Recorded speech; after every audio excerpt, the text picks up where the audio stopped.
Hi friends. இன்னைக்கு பாத்தீங்கன்னா நாங்க ஒரு மேட்ச் ரிவ்யூவோட வந்திருக்கோம். என்ன மேட்ச்னு பாத்தீங்கன்னா எஸ்ஆர்எச் vs டிசி. வழக்கம் போல டீம் சேஞ்சஸ்ல இருந்தே ஆரம்பிப்போம். என்னென்ன சேஞ்சஸ் பண்ணியிருந்தாங்க யோகி? டீம் சேஞ்சஸ் நம்ம பேசுற மாதிரி தான். ஹர்ஷ் டூபே ஆடினாங்க இன்னைக்கு எஸ்ஆர்ஹெச். அப்புறம் லியாம் லிவிங்ஸ்டன் விட்டுட்டு மதுசங்கா ஆடினாங்க. பிரஃபுல் இங்கே உட்கார வச்சிட்டாங்க. எப்படியும் பேஸ் பவுலருக்கு அவங்க பவர் பிளேல போட ஆள் இருக்கு.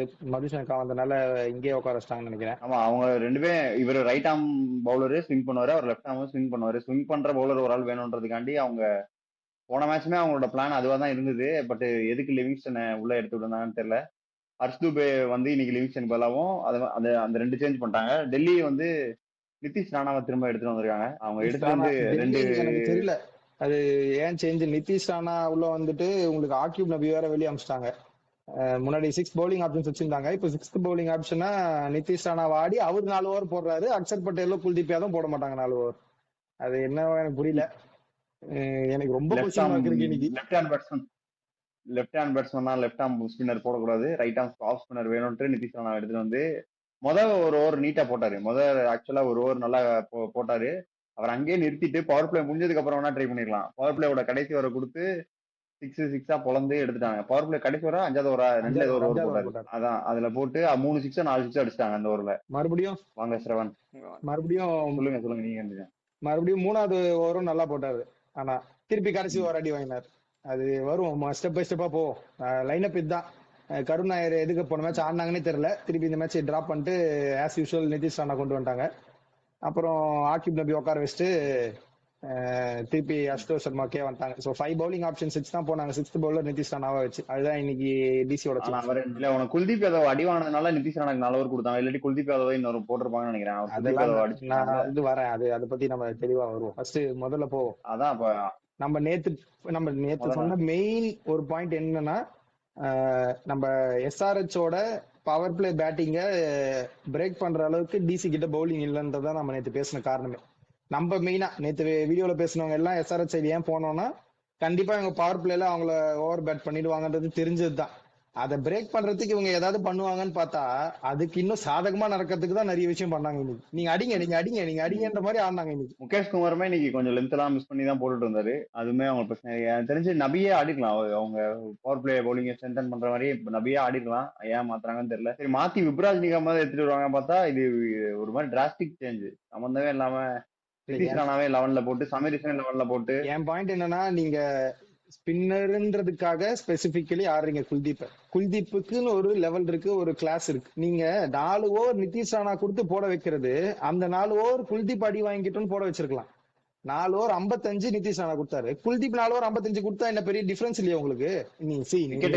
பேட்ஸ்மேனுக்கு அகைன்ஸ்ட் த டர்ன் போடணுன்றதுக்காக ஆஃப் ஸ்பின்னர் ஆடுறீங்க, ரைட் ஆர்ம் ஆஃப் ஸ்பின்னர் ஆடுறீங்க. ஓகே, லெஃப்ட் ஆர்ம் சைனாமேனும் அவரும் அகைன்ஸ்ட் லெஃப்ட் ஹேண்டர்ஸ் தான் போட போறாரு. நீங்க இன்னைக்கு எனக்கு ரொம்ப கொஸ்டின் மார்க் இருக்கு அக்ஷர் பட்டேலோட கேப்டன்சில.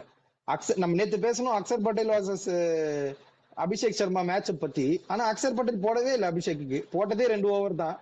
அப்படியே அவரே நான் பால் வாங்க மாட்டேன், நீங்களே போடுங்க மாத்தி விளையாடினு இருக்காரு. நீங்க எனக்கு தெரியல, நீங்க ஒரு ஸ்பெஷலிஸ்ட் பவுலரா இருந்துட்டு நீங்க 4 ஓவர் போடாம நிதிஷ் ராணாக்கு 4 ஓவர் கொடுக்கறது எனக்கு எந்த அளவுக்கு அது கரெக்டான ஒரு டிசிஷன் தெரியல. நீங்க 4 ஓவர் 55 நீங்க போட்டு அடிவாங்கன்ற நீங்களோ இல்ல குல்தீப் யாதவோ போட்டு 4 ஓவர் 55 கொடுங்க, அது எனக்கு பிரச்சனையே இல்ல. ஆனா ஒரு பார்ட் டைம் பவுலரை 4 ஓவர் போட விட்டு 55 கொடுத்துட்டான்னு நீங்க அவங்க மேல பாயிண்ட் பண்றது பாயிண்டே இல்ல. அது போறோம். இத்தனைக்கும் இன்னைக்கு அக்ஷர் பட்டேல் நல்லா தான் போட்டாரு. அவர் ஒன்னும் ரொம்ப கேவலமா கூட போடல. 2 ஓவர் 23 இத்தனைக்கு டிராவிங் சர்டிபிகேட் அவர் தான். அவரு நிதி இவன் நடராஜனுக்குமே கோட்டா கம்ப்ளீட் பண்ணலாம் தான் நினைக்கிறேன். இல்ல, நடராஜன் போட்டார் 4 over. Natarajan 4 over, Nitish Rana. Okay. அப்ப இவங்க மட்டும் பிரிச்சுக்கலாம். அதாவது யார வச்சு ஓவர் தள்ளணுமோ அவங்களுக்கு முழுசா ஸ்பெல்லு போட விட்டு, யாரு ஸ்பெல்லு போடணுமோ அவங்களை வச்சு 2 ஓவர் தள்ளிடலான்ற மாதிரி அக்ஷர் 2 ஓவரும் குல்தீப் 2 ஓவர்ன்ற மாதிரி போட்டிருக்காங்க. குல்தீப்பும் ஃபர்ஸ்ட் ஓவர் நல்லா தான் போட்டாரு. 8 ரன் தான் குடிச்சாரு குல்தீப் ஃபர்ஸ்ட் ஓவர் போட்டு. கரெக்ட் தான். குல்தீப் யாதவ் 4 ஓவர் போட்டு 50 ரன் கொடுக்கறதுல என்ன இருக்கு? அதே நிதிஷ் ராணா பண்ணதா அவர் பண்ணிட்டு போறாரு, அவ்வளவுதானே. அதுல என்ன பில்லரா யூஸ் பண்ண வேண்டிய நிதிஷ் ராணாவை பவர் பிளே 2 ஓவர் கொடுத்துட்டு நிப்பாட்டுவாங்கன்னு பார்த்தா அவங்க 4 ஓவர் அவர் ஸ்பெல்லு முடிக்கிற வரைக்கும் போட்டதெல்லாம் தப்பு. இவன் தான் நம்பர் 1 மட்டிக்குவா இருக்கானா, அவன் அதுக்கு மேல இருக்கான். ஏன்னா அஸ்துபேன்னு ஒருத்தர் எடுத்து வச்சிருக்க, அவன் ரைட் ஹேண்டர்ஸ் தானே ஆடினு இருக்காங்க உனக்கு ஃபுல்லா. அங்க லெஃப்ட் ஹேண்டரே இல்ல. அக்ஷர் பட்டேல் வரவே இல்லை. நிதிஷ் ராணா அவுட் ஆன அப்புறம் போட வேண்டியதானே. நிதிஷ் ரெட்டி நான் பவுலிங் போடுவேன் பால் வாங்கி வந்த மாதிரி தெரியல. நீ போடு கொடுத்து அனுப்பினே இருக்காரு. அவங்க ஜாலியா அடிச்சுனே இருக்காங்க அவங்களும். எனக்கு தெரிஞ்ச நிதிஷ் ரெட்டியை வந்து அவங்க ஒரு ப்ராப்பர் பவுலரா யூஸ் பண்றாங்க இந்த தடவை. அதனால பரவாயில்ல, அடிச்சாலும் பரவாயில்லன்னு கொடுக்குறாங்க. ஒரு 4 ஓவர் கூட அதுக்குன்னு அரிசி தூபைக்கு தர மாட்டீங்க. 18வது லாஸ்ட் ஓவர் ஓவர் அதான் கொடுத்து கடைசி கடைசி 3 விக்கெட் எடுத்தாரு அஸ்துபே. நீங்க நடு 2 over 12 run 3 wicket. Nitish Rana out ஆன உடனேவே ஃபுல்லா ரைட் ஹேண்டர்ஸ் தான் ஆடிருந்தாங்க அங்க. நீ இத்தனைக்கும் ஸ்டப்ஸும் ஆடிருந்தாரு, சமீர் ரிஷியும் ஆடிருந்தாரு. அப்ப கூட கொடுக்கலாம்.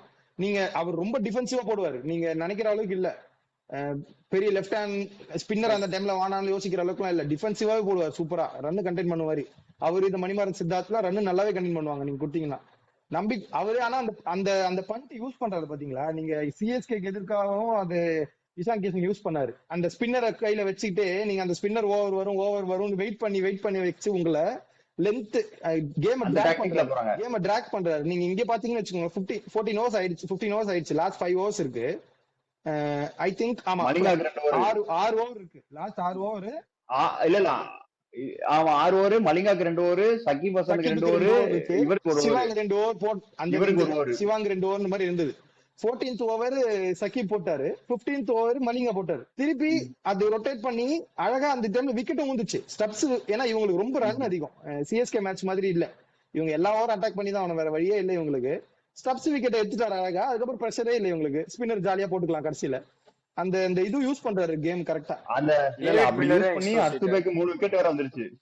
டேவிட் மில்லர் இனிமே டேவிட் மில்லருக்கு நல்லா இன்டு த பாடி ஹார்ட் லென்த்ல அடிச்சா லெக் ஸ்டம்ப் பறக்க விட்டுன்னு அவுட் ஆயிடுவார் டேவிட் மில்லர். இனிமே நீங்க வேணா பாருங்க, ஓவர்டனும் அதேதான் பண்ணாரு, இன்னைக்கு ஈசன் பலிங்காவும் ஓவர்டனும் 2 பேரும் அதான் பண்ணாங்கன்னா 2 பேரோட அந்த ஆங்கிளும் அந்த பேஸ் பால் லைட்டா இதாச்சு அவங்களுக்கு ரிவர்ஸ் ஆச்சு 2 பேருக்குமே. பாரு இனிமே மத்த டீம்ஸ் ட்ரை பண்ணுவாங்க பாருங்க, பேஸோட இன்டு த பாடி போட்டாங்க ஹார்ட் லென்த்லனா கண்டிப்பா டேவிட் மில்லர் அவுட் ஆயிடுவாருன்னு தோணுது. உனக்கு பால் வந்து கிராசிங்ல மூவ் ஆற மாதிரி இருந்தா மட்டும்தான், இல்ல கிராசிங்ல பால் மூவ் ஆச்சுனா மட்டும்தான் அது நடக்கும். அப்படி இல்லாட்டினா நீ அன்னைக்கு இது பெங்களூர் மேட்ச்ல கடைசியா ஒரு 4 வேகமா போச்சு தெரியுமா, அந்த அளவுக்கு வேகமா பால் பவுண்டரி நோக்கி போகும் மில்லருக்கு அந்த லென்த்ல போட்டா. ஓகே அவர் பேஸ்க்கு இதா வராருங்க, அவரு ஓபனா சொல்றேன் 140+ போட்டா அவர் கொஞ்சம் தடுமாறுறாரு தான் ஒத்துக்கணும். ஆக்சுவலா பேஸுக்கு கூட தடுமாறல, அந்த மூவ்மெண்ட் இருந்தது.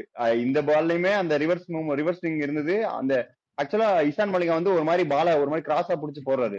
அதே மாதிரி ஈசான் மலிங்கா டெலிவரி பண்ணும்போது பால் அவ்வளவு பேஸ் வரும்ன்ற மாதிரி தெரியல, ஆனா அவரு போட்டதுக்கு அப்புறம் தான் அந்த ஆக்ஷன்லயோ இதுலயோ ஒரு மாதிரி வேகமா வருன்ற மாதிரி தெரியல. போட்டதுக்கு அப்புறம் தான் 140 142 அந்த மாதிரி அடிக்கிறாரு பயங்கரமா. அதனாலேயே அவங்க டிசீவ் ஆகுறாங்க பேட்ஸ்மேன் எல்லாருமே. இது வந்து உண்மையே சொல்ல போனா இந்த மேட்ச் தோத்ததுக்கு காரணம் அக்ஷர் பட்டேல் தான் என்ன கேட்டீங்கன்னா. கேப்டன்சில ரொம்ப பெரிய தப்பு. நீங்க நிதிஷ் ராணா 4 ஓவர்லாம் கொடுக்கறது, நீங்க அதுவும் நீங்களே கேப்டன் தான் இருந்துட்டு நீங்களே பால் வாங்கி போடாம நீங்க அது நிதிஷ் ராணா கொடுக்கறது எனக்கு தெரியல அது எந்த லெவலுக்கு. நீங்க மேட்ச பேசலாம், நீங்க ஒரு ஹை கிளாஸ் ஆஃப் ஸ்பின்னரா இருக்கீங்க, இல்லனா ஒரு இன்டர்நேஷனல் அந்த மாதிரி ஒரு பார்ட் டைம் பவுலரை நீங்க 4 ஓவர் போட வச்சுட்டு ஒரு ஃபுல் டைம் இன்டர்நேஷனல் விளையாடுற 2 குவாலிட்டி ஸ்பின்னர்ஸ் நீங்க போடல 4 ஓவர். நீங்க யாராவது ஒருத்தர் 4 ஓவர் கம்ப்ளீட் பண்ணியிருந்தா கூட நான் ஒருத்தர் இருந்திருப்பேன். நீங்க 2 பேரும் சேர்ந்தே 4 ஓவர் தான் போடுவீங்க, ஆனா நிதிஷ் ராணா 4 ஓவர் போடுவாருன்னா அது என்னால அக்செப்ட் பண்ணிக்கவே முடியல நிஜமா. அபிஷேக் சர்மா கடைசி வரைக்கும் லெஃப்ட் ஆர்ம் பேட்ஸ்மேனா ஆஃப் ஸ்பின்னர் போட்டே ஆவாங்க அவங்க, தெரியாது புரியாது. அதே மாதிரி ஏன் அவங்க லெக் சைடு ஆடவே வைக்க மாட்டேங்கிறாங்க? நீ ஆஃப் சைட்ல எவ்வளவு தூரம் விட்டா அபிஷேக் சர்மா வந்து எப்படி சொல்றது, அந்த ஒயிட் லைன் அந்த பக்கம் லெக் சைடு ஒயிட் லைன்ல நின்னு ஆஃப் சைட்ல தூக்கி 6 அடிப்பாரு போல, அந்த மாதிரி தான் போட்டுட்டு இருக்காங்க இவங்க. இல்ல எனக்கு அந்த கேம் பிளானும் புரியல. ஏன்னா நீங்க இந்தியா சவுத் ஆப்பிரிக்கா மேட்ச் பாத்தீங்கன்னா இங்கி சூப்பரா எடுப்பாரு அபிஷேக் சர்மாவை, வெளியே லைன் வச்சு 7th 8th ஸ்டெம்ப்ல போட்டு கவர் பாயிண்ட்டும் டீப் பாயிண்ட்டும் வச்சுட்டு அழகா வெளியே போட்டு அங்க கேட்ச் கொடுத்து அழகா அவுட் ஆவாரு. ஆனா அந்த பிளாயை யூஸ் பண்ணவே இல்லை இவங்க ஃபுல்லாவே இன்டு த பாடி போட்டாங்க, ஸ்ட்ரெயிட் ஆட வச்சிட்டாங்க அவர். அதான் பெரிய தப்பு அவங்க பண்ணது. டவுன் த கிரவுண்ட் நிறைய ஷாட்ஸ் ஆடாம வீல போட்டு அவர் ஆடுறதே பாத்தீங்கன்னா 3 ஸ்டம்பையும் காமிச்சிட்டு வந்துடுறாரு ரெடியா, ஆஃப் சைட்ல தான் அடிக்க போறேன்ற மாதிரி தான் ஆடுறாரு அவரு. ஆக்சுவலா அதுக்கு ஏதாவது பண்ணலாம் அவங்க ஆக்சுவலா. அதே மாதிரி இன்னொன்னும் இருக்கு, அக்ஷர் பட்டேல் போட்டாரு அந்த ஓவரு டிராவிஸ் ஹெட் அவுட் ஆயிட்டாரு 7th or 8th ஓவர், எனக்கு கரெக்டா ஓவர் ஞாபகம் இல்லை, 8th ஓவர் நினைக்கிறேன். அக்ஷர் பட்டேல் போட்டு அவுட் ஆயிட்டாரு. அடுத்த ஓவர் இப்போ அப்பதான் இஷான் கிஷன் உள்ள வராரு பேட்டிங். நீங்க அடுத்த ஓவர் ஒரு அட்டாக்கிங் பவுலர் தான் வச்சு யூஸ் பண்ணணும். நீங்க நிதிஷ் ராணா கொண்டு வந்தீங்க, நிதிஷ் ராணா ரன் கொடுக்கல, டைட்டா போட்டாரு அந்த ஓவர் 7 ரன் 8 ரன் தான், ஆனா செட் ஆக விட்டுட்டீங்கல்ல. நீங்க வந்த உடனே அடிச்சாங்க. நீங்க அந்த ஓவரை குல்தீப் கொடுத்திருந்தீங்கன்னா ஏதாவது வித்தியாசமா நடந்து விக்கெட் விடுறதுக்கு வாய்ப்பு இருக்கும் போறாருன்ற நானு என் பாயிண்ட் அதுதான். நீங்க கரெக்ட். நிதிஷ் ராணா குடுக்குற ரன் குல்தீப் குடுக்கட்டுமேன்றேன். நீங்க என்ன தப்பு உங்களுக்கு? அவர் கொடுத்தாலும் பரவாயில்லையே. பவுலருக்கு உனக்கு போட போட தானே கான்பிடன்ஸாவது வரும். நீ பாலே கொடுக்காம, நீ பவுலரு நீ 4 ஓவர் போடுவேன்னு நம்பி உன்னை எடுத்துட்டு நீ பாலே கொடுக்காம அவர் உட்கார வைக்கிறதுல யூஸே இல்ல. எனக்கு சத்தியமா புரியல எனக்கு ஆனா அவர் கேப்டன்சி. இத்தனைக்கும் அவர் ஒரு பவுலரா இருந்துட்டு எதுக்கு அப்படி பண்றாருன்னு எனக்கு தெரியல. அது ஏதோ பண்ணிட்டாங்க. ஆனா நம்ம எஸ்ஆர்எச் பேட்டிங்க்குமே ஈக்குவல் கிரெடிட்ஸ் கொடுத்தாகணும். ஆமா, அதோட முக்கியமான ஒரு விஷயம், கேஎல் ராகுல்ல பத்தி கீப்பிங் அந்த ரன் அவுட் விட்டதை பத்தி நம்ம பேசி ஆகணும். பாலை விட்டுட்டு செம்பிள் அடிச்சது அப்பயே புடிச்சிருந்தாங்கன்னா மேட்ச் வேற மாதிரி திரும்பி இருக்கும். அது அது கொஞ்சம் அது நிறைய மிஸ் நடக்குது. பண்ணிட்டாரு. கேஎல் ராகுல் ஏற்கனவே இன்னொரு ரன் அவுட்டும் ஒண்ணு மிஸ் பண்ணிருக்காரு சிஎஸ்கே அந்த மேட்ச்லயே ஒண்ணு விட்டாரு. சிஎஸ்கே மேட்ச்ல. சோ இந்த மாதிரி கொஞ்சம் அப்படி இப்படி கொஞ்சம் தடங்கல்கள் நடக்குது அவருக்கு எனக்கு தெரியல கீப்பிங்ல. பேட்டிங்ல. அவருக்கு பேட்டிங்லயும் தடங்கள் நடக்குது, இங்கேயும் தடங்கள் நடக்குது. அவருக்கு இன்னைக்கு இந்த சீசனே தடங்கள் இன்னைக்கு சீசன் இருக்கு. ஆனா பாத்தீங்களா? ஆக்சுவலா இன்னைக்கு இந்தியாவுக்கு இன்னைக்கு இன்னும் கொஞ்சம் மெதுவா ஆடி இருந்தாலோ இல்ல அவுட் ஆகாம இருந்திருந்தாலோ அவரை ரிட்டையர் அவுட் பண்ணிருப்பாங்க. டேவிட் மில்லர் இறக்கிட்ட போய் அவங்க ரெடி ஆயிட்டாரு. அவரு கோச் வந்து டேவிட் மில்லர் வந்து பேடப் பண்ணப்பா அப்படின்னு ரெடி ஆயிட்டு இருந்தாரு. இப்ப அவரு ரிட்டையர் அவுட் ரிட்டையர் கொடுத்திருப்பாங்க பண்ணிக்க இன்னைக்கு. மாட்டாங்க எனக்கு தெரிஞ்சு. ஆனா அடிக்க சொல்லி அவங்களுக்கு மெசேஜ் போயிட்டு இருக்கும். சோ அவுட் ஆயிடுவாங்கன்ற ரெடினஸ்ல தான் அதுதான் ரெடியா இருந்திருப்பாரு. அதுதான் ஏதோ ஒண்ணு ஆனா ரெண்டு அவரும் அடிக்கதான்டா பார்த்தாரு, படல இன்னைக்கு. படல. Try correct. எஃபர்ட் போட்டு ஆனா சுத்திட்டு அப்பயும் 150 சுத்திட்டு தான் 160 இருந்தாரு. ஸ்ட்ரைக் ரேட்ல தான் ஆனாரு நினைக்கிறேன். ஆனா அவரு அவர் அவுட் ஆன பால் ஒன்னும் அவ்வளவு ஒரு நல்ல பால் எல்லாம் இல்லைங்க. அது அவர் பொதுவா 160 சிக்ஸ் அடிக்கிற ஸ்ட்ரைக் பால் ரேட்ல தான். ஆடிருக்காரு அப்ப கூட. 160 ஆடி இருக்காரு. நான் சொல்றது அவர் அவுட் ஆன பால் அவங்க ஒன்னும் நல்ல பால் போட்டு எடுக்கல. அவர் சிக்ஸ் அடிப்பார். அந்த பால் ஆக்சுவலா ஆமா, யார்கர் மிஸ் பண்ணி அது ஃபுல் இன்னும் டாஸ் அவருடைய சிக்ஸ் அடிக்கிறத விட்டு அவர் வந்து கேட்ச் போனது எனக்கு அவருடைய டச் சரியில்லைன்னு தான் காட்டுது. ஃபார்ம் கொஞ்சம் டவுனா தான் இருக்கு. இல்ல ஃபார்ம்லாம் இருக்கு. அவருக்கு லக்கு வந்து இந்த சீசன் ஃபுல்லாவே அவர்கிட்ட இல்ல. அவர் மொத மேட்ச்லயே சமிய அடிச்சு அவுட் ஆனதே வந்து ஆக்சுவலா அது நல்ல ஷாட் தான். அது வந்து கொஞ்சம் ஸ்விங்ல பேட்ல தப்பப்பட்டு போயிடுச்சு. அந்த அவர் மாதிரி சின்ன சின்ன அதான் நிறைய தடங்கல்கள் மேட்ச் அந்த அவருக்கு மாதிரி இருக்கு. தான் அடிக்க வேண்டிய பால் தான் அவுட் ஆயிருக்காரு. அவரு தீபக் சார் போட்டதும் அப்படிதான் அடிக்க வேண்டிய பால் அவுட் ஆனாரு. பாப்போம். சின்ன சின்ன தடங்கல்கள் இருக்கு. அது மீறி வந்துரும். அது வந்துரும். ஆனா வழக்கம் அந்த போல ரன் அவுட் வந்து இவ்வளவு பேசியுமே நீங்க வழக்கம் டாப் போல 15 இருக்காருங்க அவரு ரன் ஸ்கோரர்ல 205 ரன் 15th பிளேஸ் இருக்காரு. தெரியல 205. அவ்வளவுதான் போட்டுருவேன் நானு. புதைச்சிட்டாரு. கேஎல் ராகுலும் புதைச்சாச்சு இந்த சீசன். அங்க கேஎல் ராகுல் காலி. அப்ப நம்ம அந்த அந்த இது சொல்லப்போ அபிஷேக் சர்மா இப்போ கிளாசன் கிட்ட இருந்து புடுங்கி தலையில வாங்கி வச்சுக்கிட்டாரு தொப்பிய. ஆக்சுவலா பார்த்தா டெல்லி வந்து குடுத்துட்டாங்க, நீ அடிச்சுக்கோப்பா அப்படின்ட்டு. மாத்தி மாத்தி சண்டை போட்டுக்கிறாங்க அதுதான் அவங்களே. சொல்றேன். அன்ஸ்டாப்பபிளா டாப் 6ல இருக்காங்க. 3 பேர் எப்படின்னு இருக்காங்க. தெரியல. எப்படி ம். ஒரு ட்ரையே எடுக்க மாட்டேன்றாங்க. அதான் எனக்கு கொஞ்சம் இதுவா இருக்கு. எப்படி போட்டாலும் அடிக்கிறாங்கன்றது தெரியுது. வித்தியாசமா ட்ரை பண்ணி விக்கெட் விழுந்துச்சுன்னா என்ன பண்றது? அது ஒரு முயற்சி பண்ணாதானே. அதான் முயற்சி பண்ணாங்களே நிதிஷ் ராணாக்கு 4 ஓவர் கொடுத்து. பெரிய வித்தியாசமா பண்ணாங்க. ரொம்ப ரொம்ப வித்தியாசமா பண்ணாங்க. என்னால ஒத்துக்கவே முடியாது. இப்படி எல்லாம் கேப்டன்சி பண்ணீங்கன்னா நீங்க சத்தியமா போக முடியாது. நிஜமா நான் சொல்றேன் மனசார. நீங்க எனக்கு வயிறு எரியுது. குல்தீப் யாதவ் ஒரு பவுலர் எந்த லெவல் வயிறு பவுலர் அவரு. வயிறு எரியுது. அவர் விப்ராஜ் போட்டு வந்து நீங்க 2 ஓவர் போட முடியும். உங்களுக்கு அப்படிதான் வேணா விப்ராஜ் நீங்க கூட ஆட வச்சிருக்காங்கல்ல அவங்க. அவரும் அதே தானே அவருக்கு வந்து பவுலிங் போட விட்டுருக்காங்க அதானே. எனக்கு தெரிஞ்சு த்ரிஸ்டன் சப் போட்டுருப்பாருன்னு நினைக்கிறேன். நீங்க இன்னும் கொஞ்ச நேரம் விட்டுருந்தீங்கன்னா நிதிஷ் ராணா போடுறதுக்கு அப்புறமா கை சுத்தி அதே ஆஃப் ஆஃப் போட போகுது போல. போடலாம். அதான் இல்லங்க. இவங்க 4 ஓவர்ஸ் பவுலிங்னா விப்ராஜ் நீங்க கூட ட்ரை பண்ணிருக்கலாமேங்கிறேன். சரி, அது ஓகே தான். அதான் இவங்க சொதப்பிட்டானுங்க அவ்வளவுதான். வந்து 240 பெரிய ஸ்கோர். அந்த ஸ்கோர்லாம் சேஸ் பண்ண வாய்ப்பு ரொம்ப கம்மி. ஆனா இத்தனைக்கும் இன்னைக்கு வந்து அபிஷேக் சர்மா வந்து 199 ஸ்ட்ரைக் ரேட்ல தான் ஆடி இருக்காரு. அவர் எப்பயுமே ஆடுறத விட ஸ்லோவா தான் ஆடி இருக்காரு. அவனுக்கு அந்த பக்கம் கொஞ்சம் கிளாசன்லாம் வந்து கம்ப்ளீட் பண்ணி புஷ் பண்ணி இறந்துட்டாரு. அதான் அவர் வந்து புஷ் பண்ணி மேல எடுத்துட்டு போனதால 240 வந்துச்சு. இல்லாட்டி 220லயே நிறுத்திருப்பாங்க. 200 ஸ்ட்ரைக் ரேட்ல ஆனாருன்னா டெத்ல நட்டு நல்லா போட்டாரு. வைடி ஆக்கர்ஸ்லாம் எக்ஸிக்யூட் பண்ணி கொஞ்சம் டைட்டா போட்டாரு. அவர் 4 overs 40 இன் டெத் தான். ஏன்னா 10 ஓவர்ஸ்க்கு அப்புறம் தான் போடவே வந்தாரு. அந்த ஸ்டேஜ்ல இருந்து 4 overs 40 நல்ல ஸ்கோர் தான். லைக் நல்ல ரன் ரேட் தான். டீமே 12 runs மேல போகுது, அவர் 10 போடுறாருன்னா ஒரு கேட்ச் வேற மிஸ் பண்ணாங்க. அபிஷேக் சர்மா கேட்ச் வேற. நிதிஷ் ராணா விட்டாரு. கேட்ச் 80s விட்டாங்க, ரன் அவுட் விட்டாங்க, அந்த டைம்ல எல்லாமே விட்டாங்க. 50 அடிக்கிறதுக்கு முன்னாடி ரன் அவுட், 100 அடிக்கிறதுக்கு முன்னாடி கேட்ச். அவர் வந்து ஒரு போற ஃப்ளோல போந்தா 175 தொடுற மாதிரி ஸ்டார்ட் போயிட்டு இருந்தாரு. அப்புறம் அப்படியே ஸ்லோ ஆயிடுச்சு. அது எல்லாமே நடராஜனுக்கு தான் கிரெடிட்ஸ் கொடுக்கணும். நம்ம அந்த இது மீம் போடுவாங்கல்ல, புவனேஸ்வர் குமாரன் போட்டு இது வரைக்கும் T20ல 200 வரலாம் இவர் தான் காரணம், அந்த மாதிரி கெயில் ரெக்கார்டை பிரேக் பண்ணாம இருக்கிறதுக்கு இவர் தான் காரணம், நீங்க நடராஜனை மீம் போடுவாங்கன்னு நினைக்கிறேன். அவர் நிஜமா அவர்தான் காரணம். அந்த டெத்ல போட்ட 2 ஓவர் அவர் நித்தம் தான் காரணம். எல்லாம் 8 ரன்னோ என்னவோ கொடுத்தாரு. நல்லா போட்டாரு அது நடராஜன். வந்து அவங்க வந்து நல்ல பவுலிங் லைனப் தான், அதை கொஞ்சம் மாத்தி யூஸ் பண்ணணும் டெல்லி. அது என்ன பண்றாங்க பாப்போம். அதே மாதிரி இவங்க வந்து நம்ம போன நேரத்து கெஸ் பண்ண மாதிரி தான். டார்க்லாம் வர மாட்டாங்க. டார்க்லாம் என்ன ஆனாருன்னே தெரியல. அவர் எதுக்கு போனா, அவர் எதுக்கு ஆடலன்னே தெரியல. ஹேசல்வுட், பேட் கமின்ஸ் இன்ஜுரியில இருந்தாங்க. இன்ஜுரி இருந்தாங்க, ஆடாம இருந்தாங்க. இவரெல்லாம் இன்ஜுரியே இல்ல, விளையாடவே இல்ல. கடைசி ரிட்டையர் ஆயிட்டாரு ஆஷஸ் இவரு வேற. விளையாண்டதுக்கு அப்புறம் எதுவுமே விளையாடல. T20 ரிட்டையர் ஆயிட்டாரு. எதுவுமே அதாவது இல்ல, ஆஷஸ் விளையாண்டதுக்கு அப்புறம் எதுவுமே விளையாடல. அப்புறம் எதுக்கு வரலன்னு தெரியல. அதான் எதுக்குன்னு தெரியல. Okay, hard luck. அவங்களுக்கு மேஜர் ப்ராப்ளமே நம்ம பேசுற மாதிரி பவர் பிளே பவுலிங்ல கொஞ்சம் வீக்னஸ் இருக்கு. பவர் பிளேல விக்கெட் எடுத்துட்டா அதுக்கு அடுத்து வர பவுலர்ஸ் தான் கரெக்டா போட்டுருவாங்க. அது எடுக்கிறது தான். முகேஷ் குமார் வந்து இத்தனை மேட்சா போட்டுட்டு வந்தாரு, விக்கெட் விழுந்துச்சு. இன்னைக்கு அவருமே கொஞ்சம் லென்த் மிஸ் பண்றப்போ விக்கெட் விழாம அடியை போட்டாங்க. ஸோ அபிஷேக் சர்மா ஒரு 120 சம்திங். அதே மாதிரி கிளாசன் வந்து கடைசியில பினிஷ் பண்ணிட்டு ஹெட்டுக்குமே இன்னைக்கு கொஞ்சம் பேட்ல தடவி தடவி பட்டுருச்சு. எனக்கு தெரிஞ்சு அடுத்த மேட்ச்ல இருந்து விஸ்வரூபம் தான் நினைக்கிறேன். அதுவும் இவங்க நம்ம முன்னாடி சொன்ன மாதிரி பவுலிங் லைனப்புமே ஓரளவுக்கு நல்ல அடுத்த bowling. மேட்ச் நீங்க எங்க அடுத்த மேட்ச் யாரோட எஸ்ஆர்ஹெச்சுக்கு நம்ம பொதுவா வந்து ஒண்ணு சொல்லும் தெரியுமா, எங்க வந்து கேம் வந்து மாறிடுச்சு அப்படின்னு நம்ம பேசும்போது எங்க தெரியுமா கேம் மாறிடுச்சு? டாஸ்லயே மாறிடுச்சு. டாஸ் போட்டு நீங்க அவங்கள பேட்டிங் ஆடுங்கன்னு சொன்னப்பயே கேம் முடிஞ்சிச்சு. என்ன கேட்டீங்கன்னா எஸ்ஆர்ஹெச் பேட்டிங் எல்லாம் கொடுக்காதீங்க, நீங்க அவங்க சேஸ் பண்ண வைங்க. பிரஷர் போடுறதுக்கு ஒரே வழி அவங்களுக்கு அதுதான். அவங்க பவுலிங் பிரஷர் போட்டு நீங்க 200+ அது அடிச்சு அது வந்து முக்கியமா பேசி ஆகணும். இது வரைக்கும் எஸ்ஆர்எச் வந்து சேஸ் பண்ணவே இல்ல. டெல்லி வந்து ஃபர்ஸ்ட் பேட்டிங் ஆடவே இல்லை இந்த சீசன்ல. திரும்பவும் அதே தான் பண்ணானுங்க இன்னைக்கும்.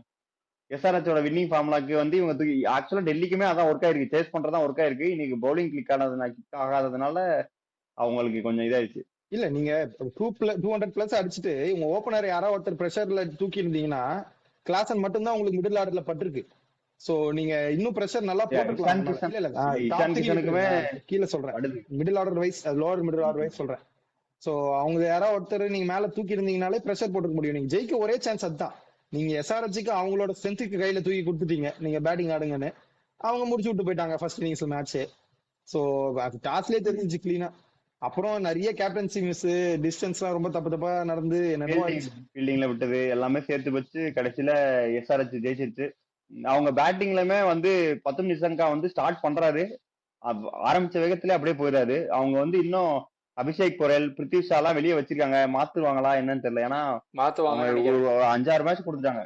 ஒரு மேட்ச் தான் எனக்கு தெரிஞ்சு ஓரளவுக்கு டீசெண்டா ஆடினாரு. அந்த மும்பையோட மேட்ச் மட்டும் தான் சமீர் ஸ்ரீ கூட சேர்ந்து கொஞ்சம் ஆடினாரு. மத்த எந்த மேட்சுமே பெருசா எதுவும் பண்ணல. எனக்கு தெரிஞ்சு அபிஷேக் பொரல் ஆடிடுவாங்க. கேஎல் ராகுல் Abhishek Porel left right combination ஆடிடுவாங்க. எனக்கு கேட்டா பிருத்வி ஷா எடுத்துட்டு வந்து ஒரு ட்ரை பண்ணி பார்க்கலாம். ஏன்னா அவனுக்கு 6 ஓவருக்கு அவன் தலைவனே தனியா 50 அடிப்பான். அந்த மாதிரி ஒரு பிளேயர் அவங்களுக்கு தேவை ஓப்பனிங்ல. ஏன்னா அவங்க மிடில் ஆர்டர் பயங்கரமா இருக்கு. சோ நீங்க அதை யோசிக்கலாம். நீங்க இன்னும் உங்களுக்கு பவுலிங் சப்போஸ் ஏதாவது பவர் பிளே பவுலிங் தேவைப்படுது இல்ல அந்த மாதிரி யூஸ் பண்ணணும்னு பாத்தீங்கன்னா நீங்க துஷ்மந்தா சமீரா கூட இருக்காரு. முகேஷ் குமார் உட்கார வச்சு துஷ்மந்தா சமீரா ஆடலாம். நீங்க மேல இன்னொரு இந்தியன் முகேஷ் குமார் உட்கார வைக்க மாட்டாங்க எனக்கு தெரிஞ்சு. நீ அந்த நிதிஷ் ராணா பிளேஸ்ல இருந்து நிதிஷ் ராணாவை தூக்கிட்டு அங்க கீழேயே ஒரு பவுலரே ஆடலாம் எக்ஸ்ட்ரா. அவங்க அவ்வளவு பேட்டிங் டெப்த் இருக்கு அவங்களுக்கு. அசுதோஷ் வரைக்கும் ஆடுறப்போ ஆக்கிப் நபி ஆடிட்டு இருந்தாங்களா, அதுக்கு பதிலா இவன் ஆட வேண்டியதான், சமீரா ஆட வேண்டியதான். இல்ல இவங்க பவர் குமார் சமீரா பெனிட்ரேட் பண்ணலன்னா இவங்க ரொம்ப கஷ்டம். எல்லா டீமும் பவர் பிளேல தாண்டிடுவாங்க இவங்கள. சோ அந்த ரேஞ்சில ரொம்ப கஷ்டப்படுவாங்க. அவங்க ஏதாவது ஒண்ணு பண்ணணும். கேட்டா குல்தீப் ஃபார்ம் இருக்கா இல்லையான்னு தெரியும். பாலை கொடுக்காம ஃபார்ம்ல உட்கார வச்சிருவாங்க. அது விடுங்க, அது குல்தீப் எல்லாம் உட்கார மாட்டாங்க. இல்ல அடுத்த மேட்ச் எஸ்ஆர்ஹெச்சுக்கு யாரோடன்னு கேட்டேன். எங்க கூட தான் நாங்க கொடுக்குறோம் 2 பாயிண்ட். இல்ல அப்ப பாவம் தான், நீங்க தான் பாவம். ஏன்னா ஹெட்டுக்குமே ஓரளவுக்கு பட்டுருச்சு. உனக்கு மேல இருந்து கீழ வரைக்கும் அடிக்காம பாவம் நாங்களே கொடுப்போம். எங்க ஸ்டேஜ் அந்த அந்த பிரேக் ஈவன் பாயிண்ட் வந்துச்சு. 6 மேட்ச் ஆயிடுச்சுல, இதுக்கு மேல கீழ அப்படியே போய்கிட்டே இருப்போம். அதான் பிளே ஆஃப்ஸ்ல வந்து இப்ப எஸ்ஆர்ஹெச் உள்ள நுழையிற மாதிரி இருந்ததுன்னு ஆர்ஆர் வந்து நான் சல்லா போய்க்கிறேன்னு கீழே இறங்க ஆரம்பிச்சிட்டாங்க. அப்படி விடுவோம் நாங்க. அதுதான் எம்ஐக்கு எல்லாம் நல்ல சான்ஸ் இருக்கு பிளே ஆஃப் போறதுக்கு. சரி ஓகே, நம்ம ப்ரெடிக்ட் பண்ண மாதிரி நம்ம 3 பேர் கரெக்டா ப்ரெடிக்ட் பண்றோம். சரவண் பக்தா கூட சேர்ந்து போனா நான் கூட தான் சேர்ந்து அவன் தான் கூட சேர்ந்து போல. நான் கூட மாத்திடலான்னு பார்த்தேன். சரி டிசி ஜெயிப்பாங்கன்னு நினைச்சேன். 243 உடனே ஓகே அப்படின்ட்டு வந்துட்டேன் நானு. கேஎல் ராகுல் நின்னா வாய்ப்பு இருக்குன்னு பார்த்தேன், அவுட் ஆயிட்டாரு. ஓகே அப்படின்னு சொன்னோம். அவங்க ஜெயிக்க ஒரே சான்ஸ் ஃபர்ஸ்ட் பேட்டிங் ஆடி பிரஷர் போடுறதுதான்.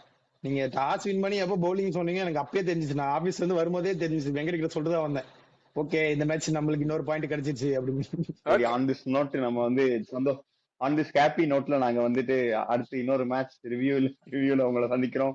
அதுவரை பை பை பை. ஊர் சுத்தி பயவுல நினைச்சா நாங்கெல்லாம் வயிறு நிறைய சாப்பிடணும், வஞ்சனம் இல்லாம உழைக்கணும். அருமையான பாலிசி. Keep it.